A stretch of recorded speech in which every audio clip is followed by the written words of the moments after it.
के ना देख, रुक के ना देख, रुक के। अभी डाउनलोड करें तक ऐप। आगे बढ़ेंगे, बात चीन की कर लेते हैं। चीन के खिलाफ भारत के एक्शन प्लान की कर लेते हैं, जिसमें 59 चाइनीज ऐप पर बैन के बाद चीन का मीडिया बुरी तरह से बौखलाया हुआ है। चीन कभी अंतर्राष्ट्रीय नियमों का हवाला दे रहा है तो कभी उपभोक्ताओं के हितों का। चीन के 59 ऐप पर भारत ने बैन क्या लगाया, चीन के बाजार में हड़कंप मच गया। चीन के बिजनेसमैन से लेकर सरकार तक बुरी तरह बौखला गए हैं। ऐप पर बैन को लेकर ड्रैगन ने अब भारत को इंटरनेशनल नियमों का हवाला दिया है। The Chinese government always asks the Chinese businesses to abide by international rules and local laws and regulations in their business cooperation with foreign countries. And the Indian government has a responsibility to uphold the legitimate and legal rights of the international investors, including the Chinese ones. चीन के लिए सबसे बड़ी tension ये है कि अगर भारत अपने बाजार चीन के लिए बंद कर देता है तो उसका सबसे ज्यादा फायदा अमेरिका को होना है। यही वजह है कि मामले को चीन की मीडिया भी गंभीरता से ले रही है और लगातार भारत पर निशाना साध रही है। भारत में चीन के दूतावास की भी मामले में प्रतिक्रिया आई है, जिसने उपभोक्ताओं के हितों का हवाला दिया है। चीनी पक्ष गंभीरता से इस मुद्दे को लेकर चिंतित है और इस तरह की कार्रवाई का दृढ़ता से विरोध करता है। ये इंटरनेशनल व्यापार और ई कॉमर्स के खिलाफ है, ये उपभोक्ता के हितों के खिलाफ है। ये वही चीन है जिसने दुनिया भर की कंपनियों को अपने यहाँ बैन कर रखा है और आज जब खुद पर आई तो उपभोक्ताओं के हितों का हवाला दे रहा है। चीनी मोबाइल ऐप्स पर बैन का फैसला भारत के आईटी मंत्रालय ने आईटी एक्ट के सेक्शन 69A के तहत लिया। इन पर प्रतिबंध लगाने की सिफारिशें गृह मंत्रालय, Indian cyber crime coordination centre और सैन्य एजेंसियों तक ने की थी। देखिए, करोड़ों भारतवासी हैं जो इस तरह के ऐप्स का इस्तेमाल करते हैं और बिना सोचे समझे इन ऐप्स को परमिशंस देते हैं। ये ऐप्स अन्य इंटरनेशनल ऐप्स की तुलना में आपसे ज़्यादा परमिशंस मांगती हैं, आपका ज़्यादा डेटा एकत्रित करती हैं और ये डेटा आपके डिवाइसेस से चीन भेज देती हैं। तो इस डेटा को एकत्रित करना और इसका विश्लेषण आर्टिफिशियल इंटेलिजेंस या ब्लॉकचेन या फिर बिग डेटा के माध्यम से करना बहुत आसान है और इनसे बहुत से ऐसे संगीन पहलू निकल कर आ सकते हैं जिसका दुरुपयोग भारत के बरखिलाफ किया जा सकता है। चीन पर इल्जाम काफी गंभीर है क्योंकि भारतीय सुरक्षा एजेंसियों ने चाइनीज ऐप की एक लिस्ट तैयार कर केंद्र सरकार से अपील की थी कि इनको बैन किया जाए, क्योंकि इनके जरिए चीन भारतीय डेटा हैक कर सकता है। जो स्टूडेंट्स हैं, जो प्रोफेशनल्स हैं, उनके लिए चैलेंज है कि इसी किस्म के जल्दी से जल्दी नए ऐप पैदा करें, क्रिएट करें इंडिया में और क्रिएट करने के बाद उसको इंडिया में इस्तेमाल करें ताकि हमारा डाटा हमारे पास रहे, हमारी सिक्योरिटी बिल्कुल टाइट रहे और चीन को फ़ायदा ना हो। चीन के खिलाफ इस फैसले का समर्थन ममता बनर्जी ने भी किया है। हालांकि दीदी का कहना है कि सरकार को और कड़े कदम उठाने चाहिए। Something only some apps to ban some apps will not give you the result. We want to give China a befitting reply, but how do we do it? That they have to decide. अभी तो सिर्फ शुरुआत है, अभी चीन को और भी कई झटके लगने वाले हैं जिसकी तैयारी भारत सरकार कर रही है। दिल्ली से हिमांशु मिश्रा के साथ आज तक ब्यूरो। ईरान की राजधानी तेहरान की एक क्लिनिक में हुए धमाके में कम से कम 13 लोगों की मौत हो गई है। यह धमाका सीना आधार क्लिनिक में हुआ। अधिकारियों के मुताबिक हादसे में 13 लोगों की मौत हुई है और कई लोग इसमें घायल हुए हैं। मरने वालों में 10 महिलाएं बताई जा रही हैं जो कि क्लिनिक में इलाज कराने आई थी। इस बात की भी आशंका जाहिर की जा रही है कि मरने वालों की संख्या बढ़ सकती है। ईरान की सरकारी मीडिया ने एक वरिष्ठ अधिकारी के हवाले से खबर दी है कि यह धमाका गैस लीक होने की वजह से हुआ है। नमस्कार, मैं हूं नवजोत रंधावा, आप देख रहे हैं आज तक। जम्मू कश्मीर के त्राल में एक बार फिर से एनकाउंटर शुरू हो गया है। कल रात सुरक्षा बलों ने फायरिंग रोक दी थी। कल दिन में ही सुरक्षा बलों ने करीब 3 आतंकवादियों को घेर लिया था। तब से लेकर दोनों तरफ से रुक रुक कर फायरिंग हो रही है। सूत्रों के हवाले से जो खबर मिल पा रही वो ये है कि जैश के करीब 2 से 3 आतंकी यहां पर छिपे हो सकते हैं। अशरफ वानी हमारे साथ इस वक्त जुड़ गए हैं। अशरफ, जानना चाहेंगे अभी का अपडेट क्या है वहां से? नवजोत, अभी भी वहां पर तलाशी अभियान चल रहा है और रुक रुक के फायरिंग हो रही है, क्योंकि कल शाम को ऑपरेशन को रोका गया था क्योंकि रात थी, और उसके बाद आज सुबह जो ही पहली रोशनी निकली उसके बाद फिर से वहां पर मुठभेड़ शुरू हो गई है। इलाके की घेराबंदी कर दी गई है रात से ही, और फिलहाल जो आसपास इलाके हैं उनको खाली कराया जा रहा है, क्योंकि यहाँ पर जो मुठभेड़ वाली जगह है वहाँ पर अगर कोई रास्ता सुरक्षा बलों के पास नहीं रुका तो मकान को उड़ा दिया जाएगा। फिलहाल उसी के लिए प्रयास चल रहे हैं। जी जी जी, यानी कि मकान को उड़ाने की भी तैयारी हो रही है। सर्च ऑपरेशन लगातार जारी है। रुक रुक कर फायरिंग हो रही थी। 2 से 3 आतंकियों को घेरे जाने की खबर है। अशरफ हमारे सहयोगी जानकारी दे रहे हैं। पुलवामा खतराल इलाका है जहां पर आतंकियों के साथ मुठभेड़ हो रही है। किस तरह का ये पूरा इलाका है अशरफ, जरा समझाएंगे?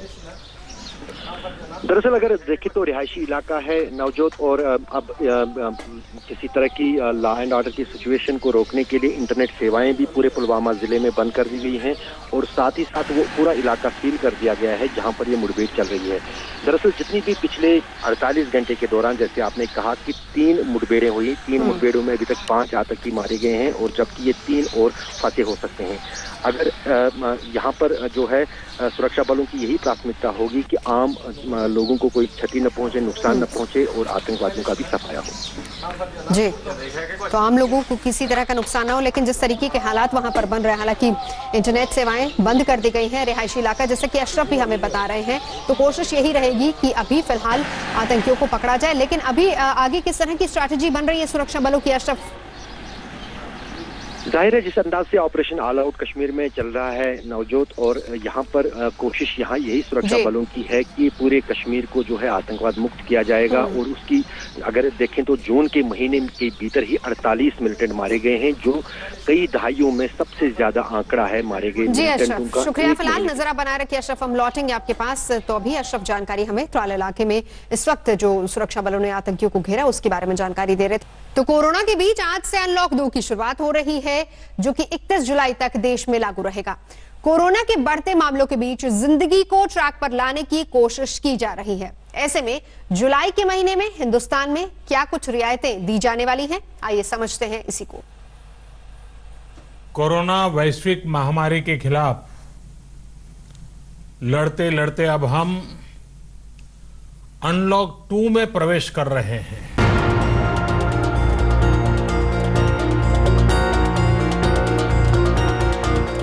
प्रधानमंत्री की यह हिदायत लॉकडाउन 2 से ठीक 1 दिन पहले की है, जिसकी शुरुआत आज से हो चुकी है।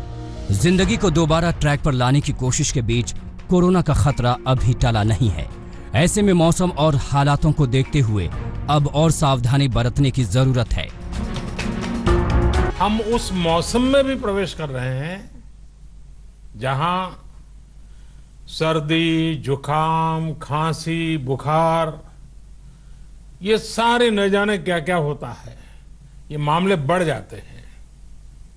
ऐसे में मेरी आप सभी देशवासियों से प्रार्थना है कि ऐसे समय अपना ध्यान रखें। आज से शुरू लॉकडाउन 2 में जिंदगी कैसी होने वाली है उसे भी समझ लेते हैं।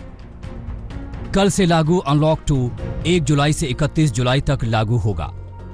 बच्चों, बुजुर्गों, गर्भवती महिलाओं के बाहर निकलने की मनाही, रात 10 बजे से सुबह 5 बजे तक नाइट कर्फ्यू, 31 जुलाई तक कंटेनमेंट इलाकों में लॉकडाउन। अनलॉक 1 की तरह अनलॉक 2 में भी उन तमाम जगहों के खुलने पर बैन बरकरार है जहां भीड़ भाड़ जुट सकती है। लिहाजा इन जगहों को लेकर अनलॉक 2 के नियमों में भी कोई ढील नहीं दी गई है। आज से क्या क्या बंद रहेगा उसे भी समझ लेते हैं। School, college, coaching, international flight, metro train, सिनेमाघर, थिएटर, जिम, स्विमिंग पूल, बार, एंटरटेनमेंट हॉल, ऑडिटोरियम भी 31 जुलाई तक नहीं खुलेंगे। ज्यादातर राज्यों में बाजारों और दफ्तरों को शर्तों के साथ खोलने की छूट पहले ही दी जा चुकी है। अनलॉक के दूसरे दौर में मास्क और सोशल डिस्टेंसिंग की शर्तों के साथ ये छूट जारी रहेगी, लेकिन भीड़ भाड़ जुटाने पर पाबंदी बरकरार है। लिहाजा सामाजिक राजनीतिक गतिविधियां बनी रहेंगी। सांस्कृतिक धार्मिक कार्यक्रम भी नहीं होंगे। खेलकूद और मनोरंजन के कार्यक्रमों पर भी बैन जारी रहेगा।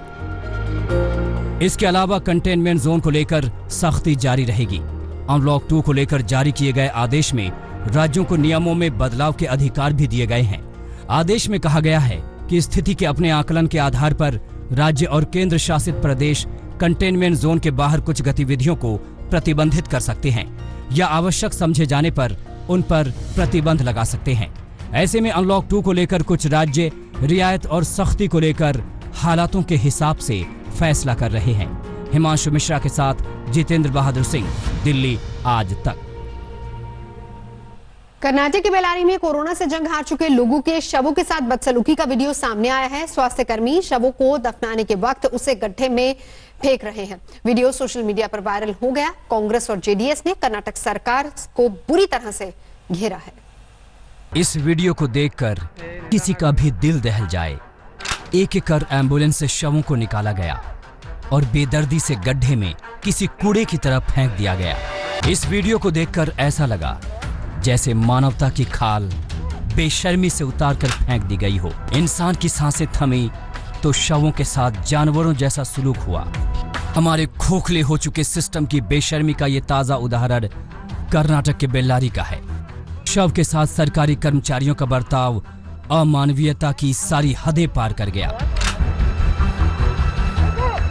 वीडियो में पीपीई सूट पहने सरकारी कर्मचारी गड्ढे में शव डालते दिख रहे हैं। पास ही एक जेसीबी मशीन भी दिख रही है। अंदाजा लगाना मुश्किल नहीं कि इन शवों के लिए इसी जेसीबी से गड्ढा खोदा गया था। सोशल मीडिया में वीडियो वायरल हुआ तो हंगामा मच गया। कर्नाटक की बीजेपी सरकार पर लोग बरस पड़े। कांग्रेस और जेडीएस ने तीखा हमला किया। जेडीएस ने कहा कि सावधान हो जाइए, अगर खुदा न खास्ता आपका या आपके परिवार का कोई सदस्य कोविड-19 से मर जाता है तो कर्नाटक की बीजेपी सरकार इस तरह शव को अन्य शवों के साथ एक गड्ढे में फेंक देती है। कांग्रेस नेता डीके शिव कुमार ने भी येदियुरप्पा सरकार को घेरा। अपने ट्वीट में लिखा, बेल्लारी में कोरोना मरीजों के शवों को ऐसे अमानवीयता से गड्ढे में फेंका जाना विचलित करने वाला है। इससे पता चलता है कि सरकार कोरोना संकट को किस तरह संभाल रही है। मैं बीजेपी सरकार से अपील करता हूं कि वो इस पर संज्ञान ले। वीडियो पर मचे हंगामे के बाद बेल्लारी जिला प्रशासन की नींद टूटी। डीसी ने फौरी जांच में वीडियो को सही पाया। हालांकि प्रशासन की दलील है कि शवों को दफनाने के प्रोटोकॉल का पालन तो हुआ, लेकिन शवों के साथ जो बर्ताव हुआ वो गलत है। डीसी ने जांच के आदेश दिए हैं। ಹೌದಾ ಈ ಥರ ಮಾಡೋರಿಗೆ ನಾವು ಕೇಳಿದಾಗ ನಾವು ಯಾವುದೂ ವಿಷಯ ತೆಗೆದಿಲ್ಲ ಅಂತ ಅವ್ರು ಹೇಳ್ತಾ ಇದ್ದಾರೆ. ಅದಕ್ಕೆ ನಾವು ಡೀಟೇಲ್ ಆಗಿ ಎನ್ಕ್ವೈರಿ ಮಾಡಬೇಕಾಗುತ್ತೆ. ಬಟ್ ಬಾಡಿ ಪ್ಯಾಕಿಂಗ್ ಏನೇನಿದೆ ಅದು ವಿಡಿಯೋದಲ್ಲಿ ಯಾವುದಿದೆ ನೋಡಿದ್ರೂ ಕೂಡ ಗೊತ್ತಾಗುತ್ತೆ. ಪ್ಯಾಕಿಂಗ್ ಎಲ್ಲ ಆಗಿದೆ. ಅದನ್ನ ಒಂದು ರೀತಿಯ ಮೋರ್ ಮಾನವೀಯ ದೃಷ್ಟಿಯಿಂದ ಅದನ್ನು ಮಾಡಬೇಕಾಗುತ್ತೆ.